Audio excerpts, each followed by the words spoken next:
Welcome to Orlando Backlot Podcast. This is a podcast that celebrates the real Orlando, the theme park moments that you'll talk about forever, and the local stuff that makes the city what it is. I'm a local. I grew up in Florida, and I moved to Orlando when I was 18, so I do know the ins and outs.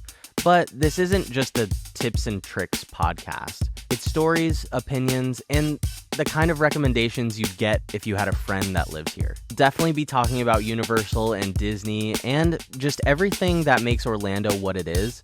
So if you're a local, consider this a way to fall back in love with Orlando. So whether you're planning your first trip, looking for your next favorite thing to do, or you just miss Orlando, pull up a chair, grab a coffee, shut up, put on the podcast, and let's go to the backlot. Is that corny?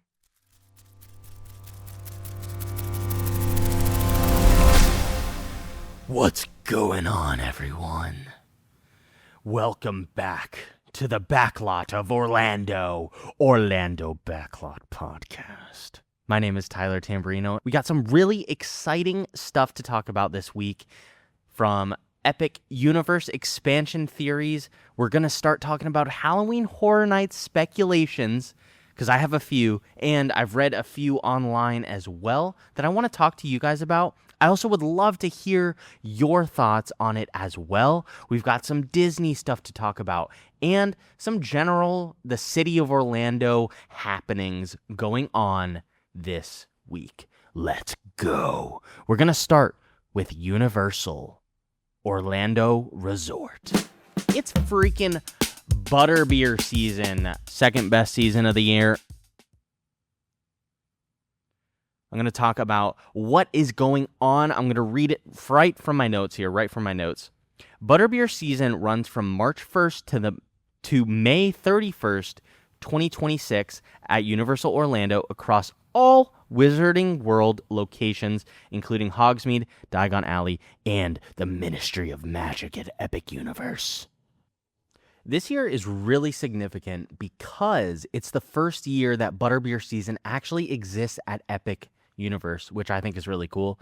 And I have yet to check it out, but I'm going to talk about what is actually at Butterbeer season. What kind of items do they have? What kind of treats do they have? What kind of food, merch? So first off, which is the main feature, something that I find super interesting and I'm really excited to try. We're probably going to try it soon. My wife and I are going to go with some friends of ours and try all this stuff. So make sure you're following my Instagram. But the main thing that I'm excited to try is the Butterbeer waffle at 3 Broomsticks and the Leaky Cauldron. Doesn't that sound really good? Butterbeer waffle, that's fire. We also got a Butterbeer cupcake, Butterbeer cookie sandwich, candy apple, shortbread bar, which I don't really know what that means. And then the Ministry of Magic exclusive desserts include Butterbeer truffles and macarons. Macaroons. Sound kind of like brave right there. A little Irish in there. Doesn't that sound amazing? This is a pretty good lineup for Butterbeer season at Universal Studios Orlando Resort. So those are the sweet treats. We also want to talk about the merchandise, which includes a Spirit jersey, a bucket hat, T-shirts, collectible mugs, and steins that you can get pretty much in every gift shop right now, at least. They have a bunch of displays set up with a ton of those different merch items that you can get. They have this really cool, it almost looks like a German Butterbeer stein, which is pretty sweet, to be honest. But yeah, I did a video kind of briefly walking through Butterbeer season, and I went to the 3 Broomsticks. It's on my Instagram, and I have yet to try the food, but I'm so excited. I really want to try the food. But yeah, we're going to go and do that pretty soon.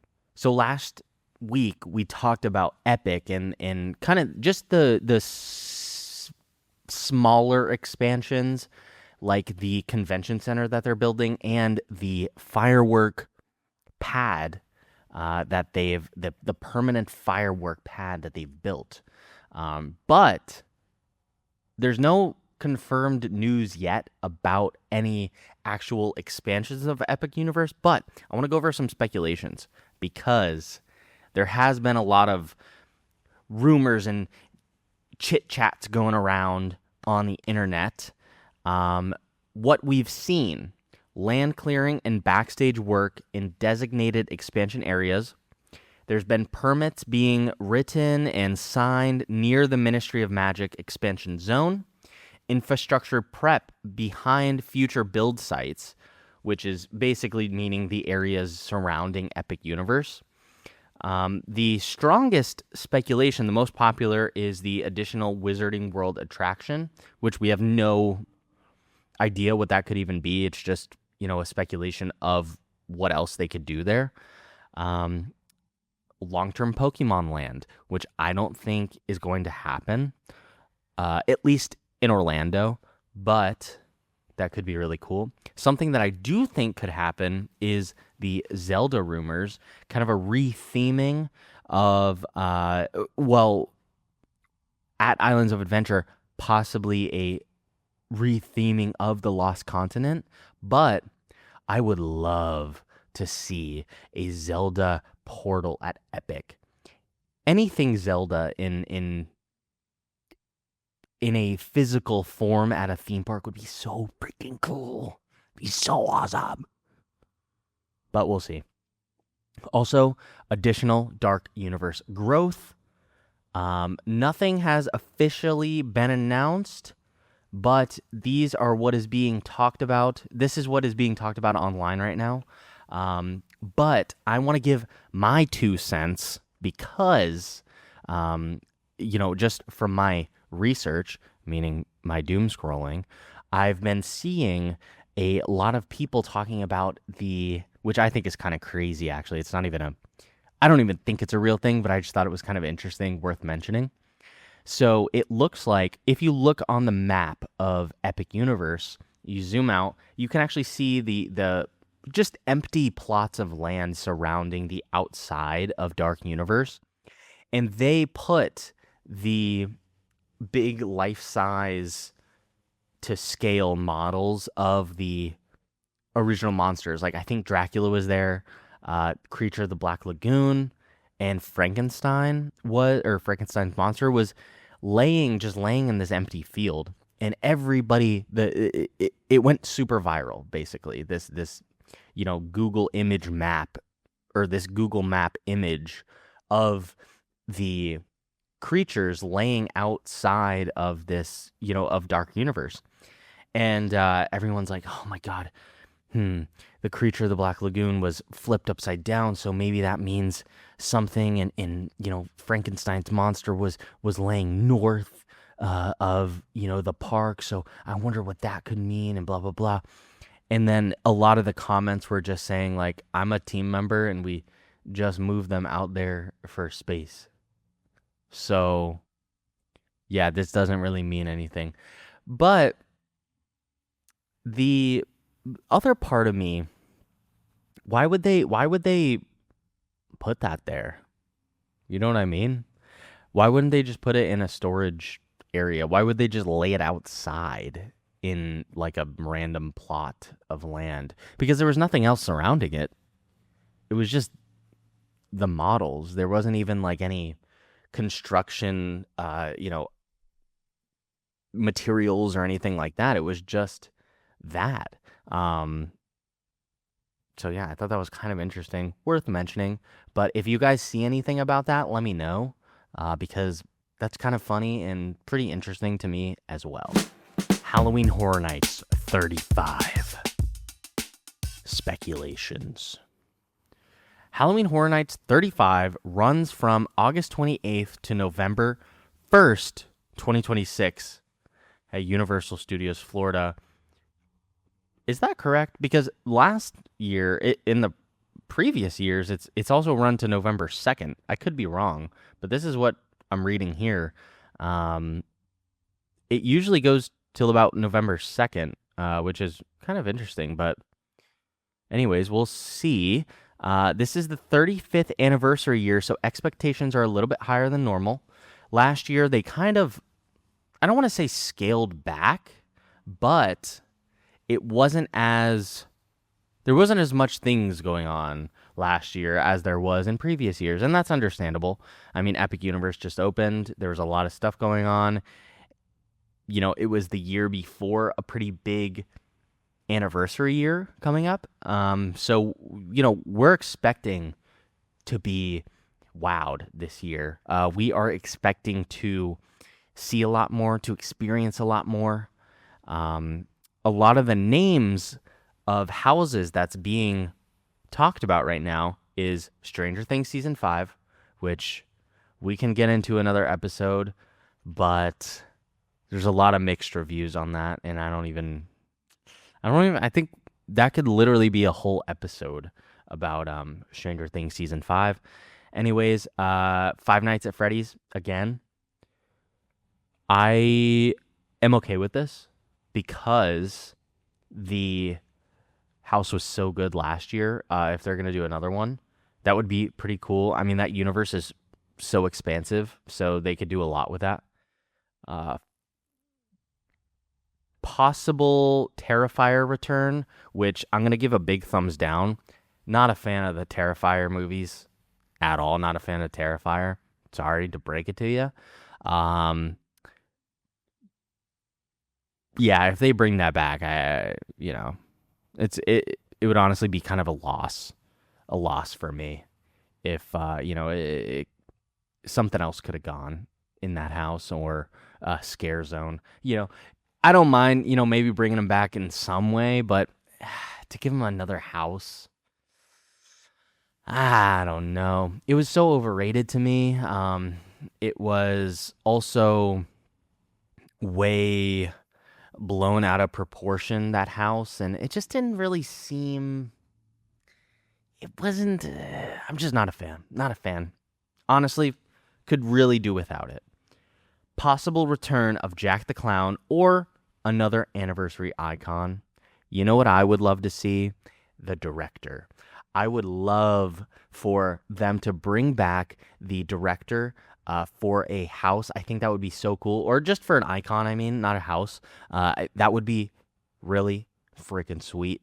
I do love Jack the Clown, but, I'd love to see some other stuff. I'd love to see, some love be given to the other icons over here. That'd be pretty sweet. But, we'll see.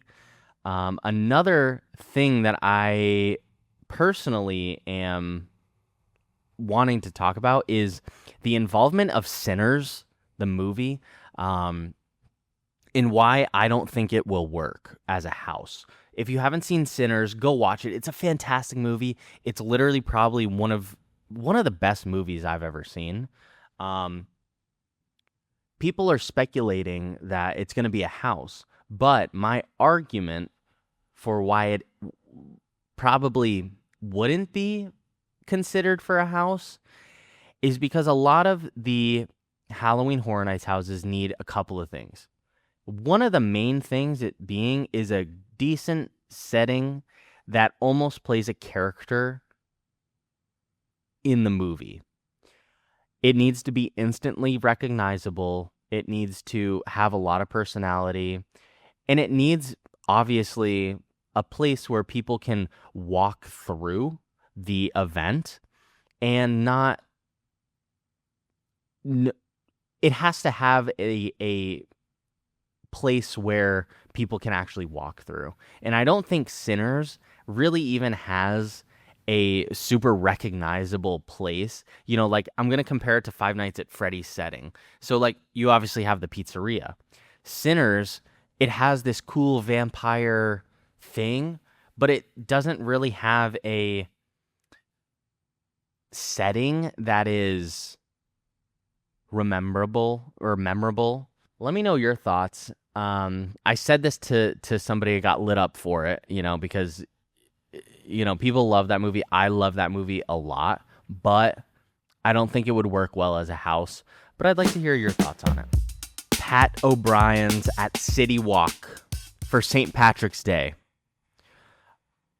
I don't know if they've done this before for St. Patrick's Day, because I'm really just now getting into the whole St. Patrick's thing. I didn't even really celebrate it before, but I saw that they're doing this really cool event, and it sounds pretty cool. Pat O'Brien's, we've never even been there to eat before. I went there and I did a video on it. Just, telling people like, hey, if you don't have any plans for St. Patrick's Day, go over to Pat O'Brien's, because it seems like such a sick spot to celebrate St. Patrick's Day. They're going to have live music, dueling pianos, Irish-themed cocktails, outdoor party atmosphere they have, and festive, decorations. Like, the whole thing is decorated out to the nines. When is it? I think the date for when is St. Patrick's Day? Let me see. I think it's coming up. It's close. We're on March 7th right now. It's on March 17th. So 10 days.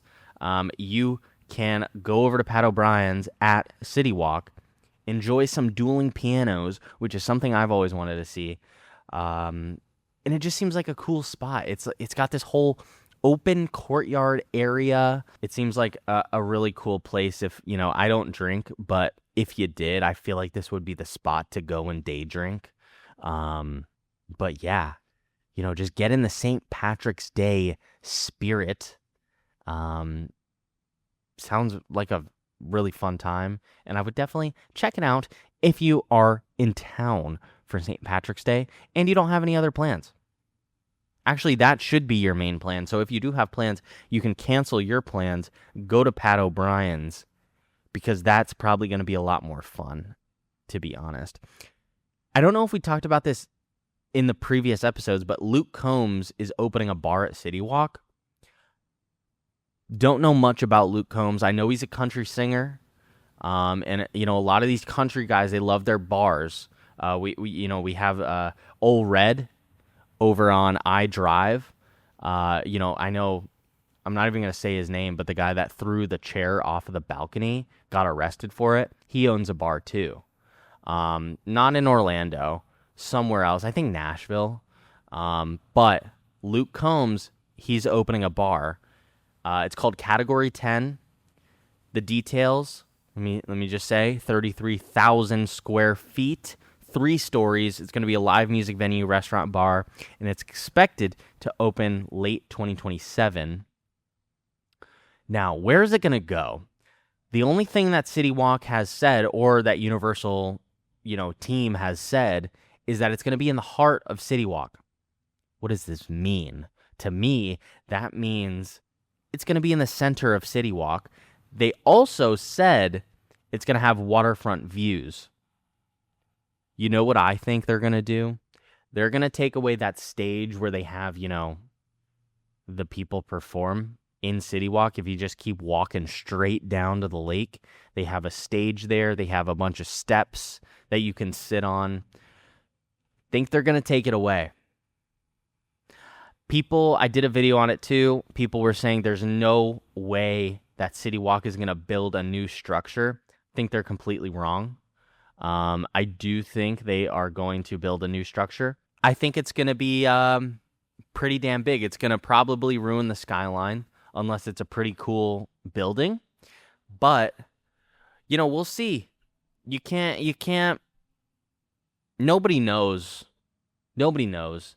But I will say personally, when I was at CityWalk the other day, people were measuring around that area. Don't know what that meant. Could have meant something like putting a Category 10 bar there. Could have also just been some busy work. But who knows? I personally don't see where else they can put a bar that is being promoted as a waterfront themed bar. Not a waterfront themed bar, but a bar on the waterfront. So we'll see. So not much to report on the Hollywood Drift update, Fast and the Furious, at Universal Studios. But what we do know is it's expected to open in 2027. It will be a high-speed outdoor roller coaster, but most of you know that already. I went to check out the progress. If you stand on the Hard Rock balcony, you can really get a good view of what is actually going on there. Not much is going on. We still got a ways to go. They put in these concrete circular cylindrical pillars. I wouldn't even call them pillars. They're more like little platforms. They're about as tall as my desk right here. But there wasn't much going on. There was a little bit of movement. I saw some forklifts going back and forth. Shout out to those guys. It's cool to be forklift certified in the year 2026. Good for them. But yeah, not much going on. Just wanted to briefly mention it, open the floor to anybody that has any news about the Hollywood Drift updates. I think it took place, or it started, not taking riders, but it is being tested in Hollywood right now, or at, Universal Hollywood. It looks pretty crazy. I like the way that the cars are moving. My wife does not like how the cars are moving, but I like it because it's kind of like, I'm going to compare it to Guardians of the Galaxy but outdoor and probably faster, and you do go upside down. So I'm kind of excited for that. I'm kind of excited to see. But my only concern with the ride is that I think there was only like 3 cars that would hold 4 people in each. So you get 4, 8. Sorry, I'm bad at math. 12 people per, thing, per car track thing, or per car group. I feel like that line's going to be pretty long. I think it's going to be a long line. But, we'll see. They could add more. But, man, I feel like it should be a lot more space for sitting. They should just keep adding more cars so more people can sit. For Volcano Bay. Volcano Bay traditionally closes for a short refurbishment period each winter, but for 25 to 2026, Volcano Bay is closed from early November and is scheduled to reopen mid-March 2026. So it's going to open pretty soon, hopefully, because we want to go to Volcano Bay. Like I said earlier, it's time to get out the short shorts. It's time to get out the flip-flops because summer's coming. So we are looking forward to that. Moving on to Disney. Main thing, rock and roller coaster, rethemed to the Muppets. We all know that Muppets Courtyard closed, unfortunately. Rest in peace to Muppets Courtyard. Hope everybody is doing okay. But we shan't say goodbye to the Muppets just yet because they're taking over Rock and Roller Coaster. Disney said, screw Aerosmith.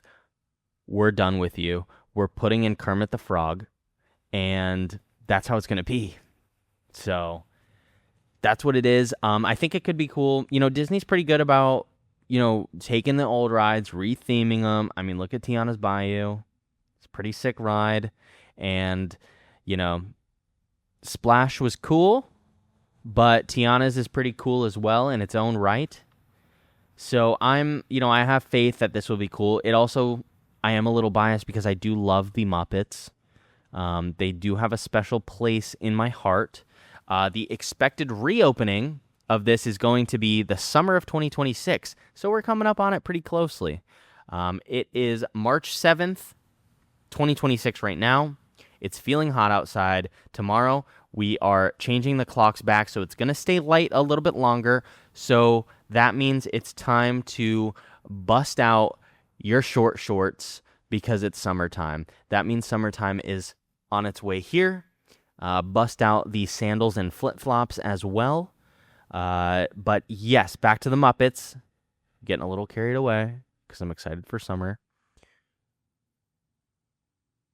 It's going to open with a Muppets theme featuring the Electric Mayhem band. Oh my God, I can't talk. With the Electric Mayhem. Why can't I say that? Electric Mayhem Band. I'm going to call them the EMB. The ride system is going to remain the same, but it will be rethemed to the Muppets. This reflects Disney's strategy of refreshing existing infrastructure with new IP rather than building new roller coasters. You know, that's kind of that's what they've been doing. You know, that's what they're doing with Dinosaur. They're not going to really do much else to the ride. They're just going to retheme it. You know, I'm for that. Whatever brings people into the parks, I am for. But that is my main thing about Disney right now. That is what's going on. I haven't seen too much about the Rock and Roller Coaster retheme yet. I think people are pretty disappointed that this is happening, but for me, I'm pretty hyped. I think it's going to be pretty cool, to be honest, because I like the Muppets. I want to talk about things to do in Orlando, things that are happening around here. The main thing that my wife and I just went to was the Arnold Palmer Invitational. I keep saying international, and I don't know why, but it's called the Invitational. It's a lot more fancier sounding than international. Plus, it's not international. It's only right here in Florida. It's taking place at Bay Hill, and as of right now, it is happening. March 7th, it ends tomorrow, which is Sunday, March 8th, and it was pretty cool. I know nothing about golf. My wife doesn't know anything about golf, but it was fun. David S.W. brought us out to experience this awesome event, so thank you for that. That was really cool. We did a little video on my Instagram page for it, just to kind of show everything that was going on. There was a little cabana at the hole 15, and they gave away 4 tickets, which was really cool. So it was really nice. There was a lot of Orlando businesses that were sponsoring the event. Shout out to Piccolo Coffee, which I have never been to their shop in Winter Garden, but they had a booth set up at the API, and man, their coffee was good. It was good. It really saved me. It was a hot day out. You know, obviously most golf courses do not have a lot of shade. So, you know, what you can do is find an umbrella, get a nice coffee from Piccolo, and kind of hang out there. But yeah, it was super hot, crazy hot. That's another reason I felt like, you know, summer is coming.